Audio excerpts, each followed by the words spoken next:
papindot ka na naman sa movie na to. Pero syempre, another movie to review, another movie to recap para sa iyo lang.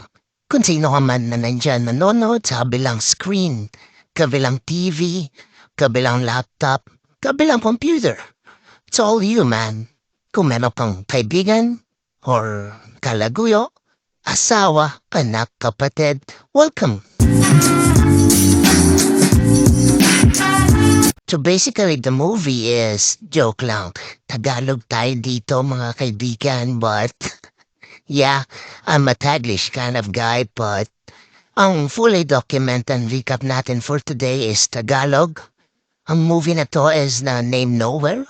So streaming siya sa Netflix, bro.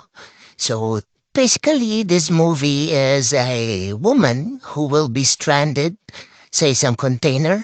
But before we go deep dyan sa climax, I'm gonna give you guys a head start. So, eto, nasa container sila tapos nagkataon na napahiwalay yung asawa niya sa kabilang container. Tapos yun, nagka-call sila sa, camera, sa phone. Tapos, meron kasing war na nangyayari dun sa kung nasan man silang country. And gusto nila mag-evacuate. Gusto nilang lumipat ng country. And ito yung naisip na lang way is illegal way, immigration. Kasi di pa mahal yung bayad sa ganyan. At saka lalo na pag may ganyang war. Madalas hindi na talaga pinapalabas yung mga tao eh. Kaya ginawa nila na sugal sila dun sa mga illegal na tao para magkaroon ng alis. Tapos ayun, na-stop sila ng isang pulis, tas nahuli sila. Kaya ayun, kumakit siya dun sa tuktok ng container para maging safe siya, no? Kaso tingin mo ginawa, pinagbabaril sila lahat. Nakatakot yung movie na yan, isipin mo yan. Pinagbabaril sila, walang kaawa-awa yung mga pulis. Kahit sino man dyan, basta ang end goal nila, walang makatakas sa country na to. Yun yung dahilan, kaya siya naiwan mag-isa dyan sa container. Tapos biglang tinuloy nila yan, no? Yung movie, yung container para ipalipat sa ibang bansa. Kasi ganun yung mga nasa seaman eh. Nakita mo yung mga bariko, di ba, ang daming container. So ganyan yan. Magugulat kapag binoksan ang isang container dyan, may mga immigrant dyan na lumilipat. Para lang makapunta sa ibang bansa. Tapos ayun, nagkaroon ng accident yung ship. Tapos biglang tumilapon lahat ng container nila, grabe. Ngayon, mag-isa na naman siya, tapos nandun pa siya sa kalagitnaan ng dagat.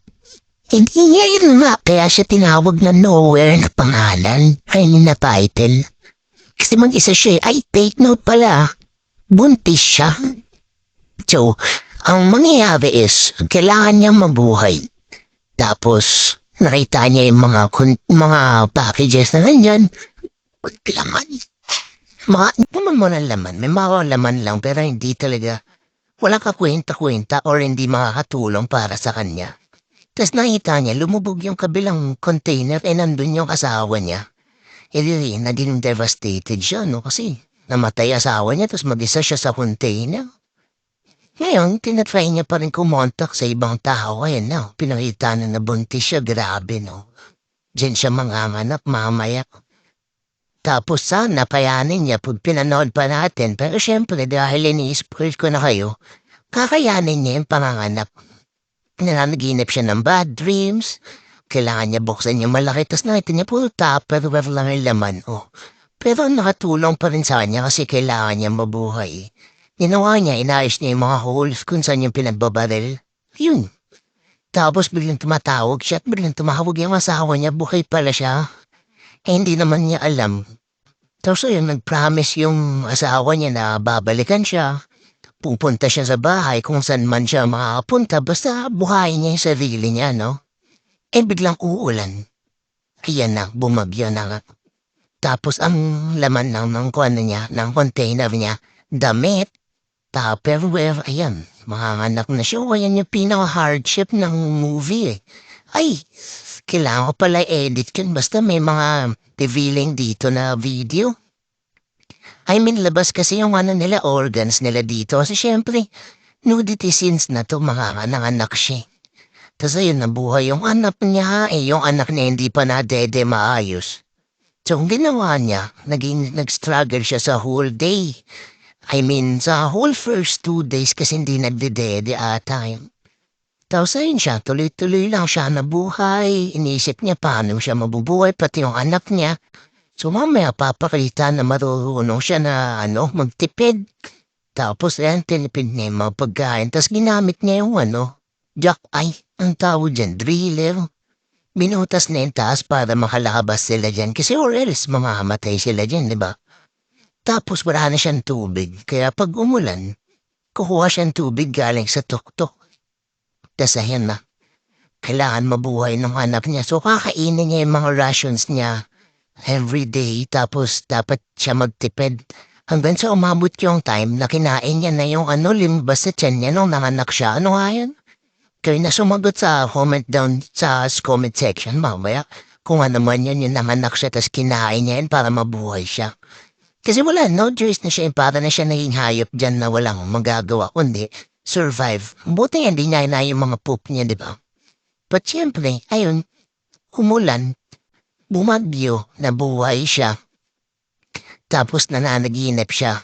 Onting flashback, may anak siya before tapos parang namatay. Kaya ngayon, hinahunt siya nung panaginip. Parang nagsisilbi tong gabay para ituloy niya yung buhay niya na mumangon. After that, ayun, kasama niya pa rin yung asawa niya. Yan. Buhay. Nag-try sila lumoy. Hindi pala. Nag-try siya umalis sa container. Ayan.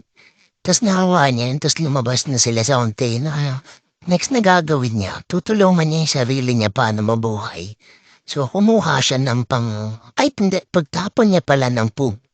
Nakita niya kinakain ng mga fish yung poop. So ginawa niya yun para manghuli. Ginawa niya trap. Holy shit, what the fuck? So nakapanood kayo dun, no, ng ganong palabas. Ayun, kung ano man yun. Nasugatan siya sa container, nasugatan. Ayan dyan yung mga panahon na nakapikit namin ng asawa ko kasi hindi namin kaya yung mga ganyang kakaibang gory na scenes. So ayun, ay nagtapon o siyang tayo tapos biglang binigay niya yung poop. Tapos nakabingwit siya isda, araw-araw niya ginagawa yan. Kaso kailangan niya magbawas ng tubig sa container kasi nga, hindi yan nagtapon pa siya ng SOS, puchik. So ayan, meaning nun day 5. Ayan, nandyan lang sila, day 25, day 26, aabot siya naman na dyan ng 1 month. Nandyan lang sila hanggat sa kailangan niya na umalis dyan. Tapos tutuloy na nila yung buhay nila outside ng container. Well, ang galing, no? Kung ikaw kaya mo ba yan? Putik, hindi ko kaya yan, syempre. Palabas lang naman to, pero grabe, no? Sipin mo nga lang kaya yan niya. Kasi palabas to. Pero in reality, medyo once in a blue moon yun or kung mangyayari, medyo ata siya AI o superhuman. So ayun yung container pala, linalapitan siya ng mga whale. Ng mga kung ano-ano namang isda na malalaki kasi may mga kayayahan yan na may pag-communicate. Bali, based sa scientific research, mas matatalino talaga yung mga whale compared sa human kasi mas malalaki yung brain nila. Whereas,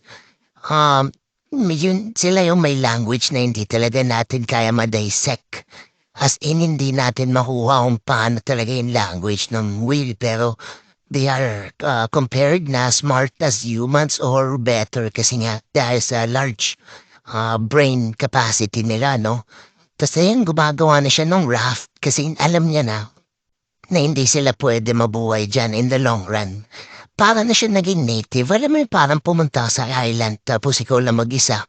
Kaso yung island niya, container, ayun na.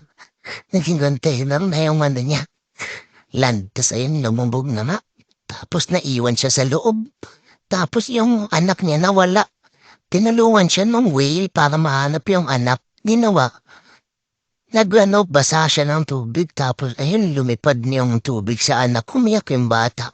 Kaya ayun, ang galing ng whale, sinave niya yung buhay ng bata.